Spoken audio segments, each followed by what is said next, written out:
Ugh. I had to get up so early this morning. It was cold. It's rainy. I had to get myself dressed. And then, I wanted to record this video and I got everything set up and then I couldn't find my little clicker to turn it on and off. It was a terrible morning. Ugh. Do you hear what I'm doing? I'm grumbling and complaining. Did you ever have a day like that where you just feel like grumbling and complaining? I have more days like that than I want to admit. But that's going to lead us to our story today. But before I talk about that, I wanted to see if you got the bag that we left for you by your door. If you're part of our Sunday school, we would have left this bag for you. And if you're watching this video and you live locally and you haven't received a bag, let Pastor Jesse know and we'll put you on the list to get a bag. We're going to use things in this today, so keep it handy, okay? Hope you didn't have a grumbly, complaining morning like me. Now, do you remember who we've been talking about? Yeah, we've been talking about Moses. Moses lived more than 3,000 years ago, but we're still talking about him today because God worked through him to do great things for his people. So Moses is someone we're going to learn even a little more about. Remember, his mom saved him by putting him in a basket in the river? And then he was in the mountains one day and he saw a burning bush, and God spoke to him through that bush and asked him to go to Pharaoh and demand that the Israeli people be freed from being slaves. And then last week, Mary Beth told us that when Moses went to Pharaoh and said, "Let my people go," do you remember what Pharaoh said with his hard heart? No. And he said no again and again and again till all these terrible things happened. Finally, he changed his mind and he said he would let the people go. And that's where we're going to pick up our story today. And I'm going to read to you a bit from our beginner's Bible, but also from the real Bible, which I have a few words from. I'm going to start on page 115 at the very bottom of the page. It says, "So God's people took all they had and they left." So if you reach in your bags, get into your bag here, one of the first things I gave you was a bag of crackers. And the Israel people had to leave so fast, they didn't have time to bake bread and let it rise. Usually you put yeast in bread and you let it rise till it gets real fluffy and you punch the dough down and you let it rise again. But that takes a long time. So they had to leave without getting their bread leavened and risen. So their bread was kind of hard like these crackers. So that's to remind us of that. Oops. Put them back up here. Okay, and then on page 116 it says, "God led the people out of Egypt by a pillar of cloud in the daytime. At night he led them by a pillar of fire." Look at that. We have a pillar of fire there. So God is right in front of them, leading them by a cloud or a fire. And he led them to the edge of the sea. Now, the king of Egypt, he did change his mind. He got up the next day and all those plagues were in the past. And he looked around and he said, "Wait a minute, where all these Israeli people went? Where did they go? They were our helpers. They did all the work around here. We need them. We're going to go get them." So he sent his army after the Israelites. God's people were scared. The army was chasing them, but they couldn't get away because the sea was in front of them. Now remember, these people were freed just recently, and God is right in front of them with a pillar of cloud or fire. But guess what they started to do? They started to grumble and complain. And this is what they said to Moses. "What have you done to us by bringing us out in this Egypt, out of this desert?" Look at that. I'm grumbling again because I can't do it right. I'm going to try again. "What have you done by bringing us out of Egypt? It would have been better for us to serve the Egyptians than to die in the desert." They said it would have been better for us to be back as slaves. Can you imagine that? God's right in front of them, and they're grumbling and complaining. But you know what? Moses said, "Do not be afraid." Now for this next part, reach in your bag and take out a seashell. Can you feel the ridges on there? And then you can hold that while I read the rest of the story. Now it says that God did take care of them. That night, God sent a strong wind to push the sea back. Then God's people could walk across the seabed. And look, here's the people. I'm putting my shell right there on the seabed. Can you see God's people walking right across the seabed? On both sides of them, the sea was pushed back, and they walked across on dry land. God was right there. God pushed the sea back so they could go across. But then the army tried to follow them. They tried to cross the sea too, but God made the water pour back over the seabed, so the whole army could not get through the water. God had saved his people again. Now surely, they've got God in front of them. The sea moved aside. They are never going to complain again, right? I'm sure of it.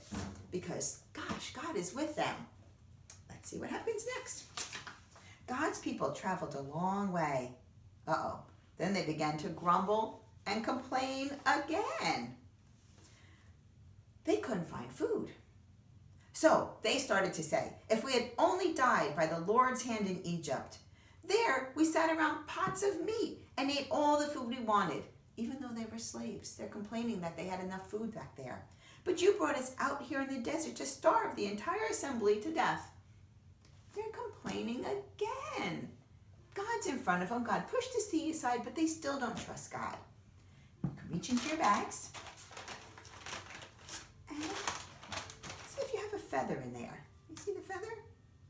That's going to remind us of the next part of the story. So that evening, God sent them food. That evening at dinner time, quail's a kind of bird, came for them to catch and eat. And a feather reminds us of those quail. And at every breakfast time, they found sweet wafers of bread on the ground. How about that? They found bread on the ground. So they brought unleavened bread with them when they escaped. Now God is sending them bread to just pick up and bake and eat. They called that bread manna from heaven.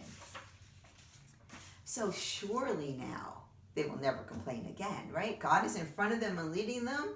God pushed the sea aside. God sends them quail and bread every day. Nothing to complain about, right? Well, the Israelites kept traveling. Everywhere they went, God sent them the manna. But at one place, there was no water. So guess what the people did? They grumbled and complained again. They said to Moses, "Why did you bring us out of Egypt to make us and our children and livestock die of thirst? Why?" They're grumbling and complaining again. So now if you reach into your bags, you take out a bowl. I thought this might represent something that we would scoop up water with, because hear what God does.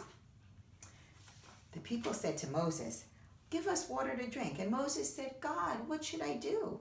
And God showed Moses a big rock. And he told Moses to hit the rock with his staff. Moses did what God told him, and water poured out of the rock. The people could catch it in their cups, right?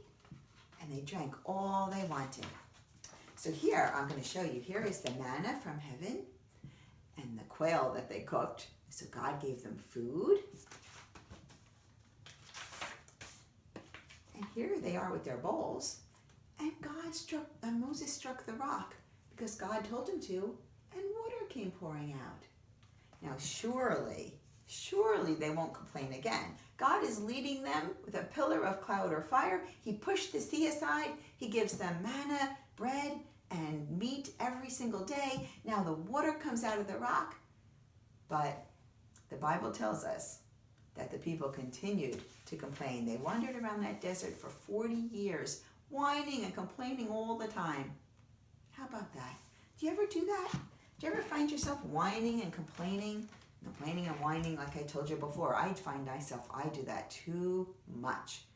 And you know, that's not what we need to do. I could have got up this morning and said, what a beautiful day. God gave us another day, and I get to teach a great lesson to our children, a wonderful lesson that God gave us through the Bible. That would be a better beginning of the day. And I could say, God, please help me, be with me each day, and let me not grumble and complain. I know that you're going to provide for me, right? That's what the Israel people should have done. Now, I wanted to have something for us to do to remember our lesson today. And I have a few other things in the bag. We're going to make sort of a type of not really bread, but a type of dough. And bread is made out of dough. And I thought it would remind us of the unleavened bread that the Israelite people made when they left Egypt, of the manna, the bread that God provided for them, and also something else. You know who tells us that he's the bread of life? Jesus tells us that. Because Jesus knows, just like we need bread to eat to keep our bodies strong, we need Jesus spiritually to keep our souls strong, to keep our faith strong. Jesus is the bread of life for us. So we're going to make some dough to sort of remind us a little bit of that. So I've got some other things in your bag. I'm going to bring my table around so I can work on it. Bring this over here so you can see what I'm doing. There we go. Now in your bag you should have a bag of cinnamon. It's got some nutmeg and clove mixed in there. Just move some things here.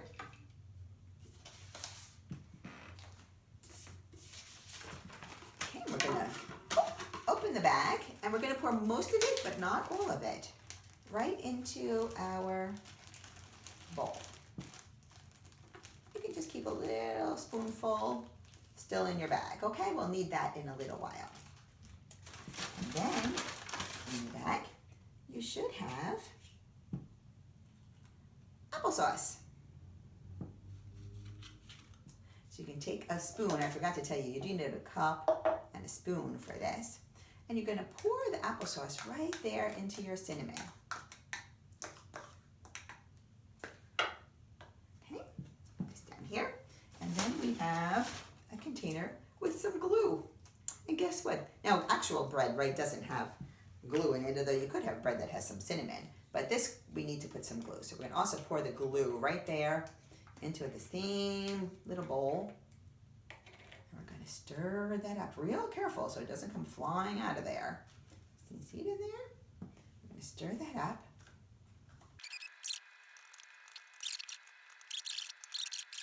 Okay, once it starts to stick together, I'm going to take a little bit of that cinnamon on my hands. Doesn't stick to me too much. I'll take my dough out and into my hands. And I'm going to knead it for a bit, so I'm going to kind of mush it around. Now I found that you really have to knead it for quite a while. It smells really good. Now remember, this is not something you can eat because we put glue in it and it's got way too much cinnamon to taste good, but it really can smell good on your hands. Now after you get it to stick together quite a bit, you can take a small piece off. And here's where you'll take a little cinnamon from your bag. You can spread it on your table. And put that piece on, you can push it down a little bit. Now if you want, you can take your cup, put a little cinnamon on it, and roll it flat. Get a little cinnamon on my cup. Roll it flat. I want to try to get it to stick together. Sometimes it sticks to your cup, you have to push it back on. Or you could whine and complain, but we don't want to do that. Now, in my bag, I also have a straw, just a little bit together here. And I've got a popsicle stick. And I thought what we would do is make a Christmas tree shape sort of out of our dough here. So we take our popsicle stick, I'm going to cut a piece off the side here, a piece off the side here, and a piece off the bottom. So that makes a triangle. I'm going to take my straw and make a hole. That way we can hang it up later. And I can even use the popsicle stick very gently to get my triangle off the surface. See that? Does that look like a little Christmas tree? Now what you can do is you can take this and you can either put it on a piece of paper somewhere or on a plate, or if you wanted, if your grown-up says it's okay, you can get it. This is a cookie tray that I paint on. You can see I don't use it for cooking, but you can use one that you use for cooking. And you can put it on a cookie tray and it can actually go in the oven at a very low temperature, like 200 degrees for a few hours to dry. If you do that, it takes a few hours. If you leave it out just in the air on a piece of paper, it'll take a few days to dry, but eventually it'll get hard.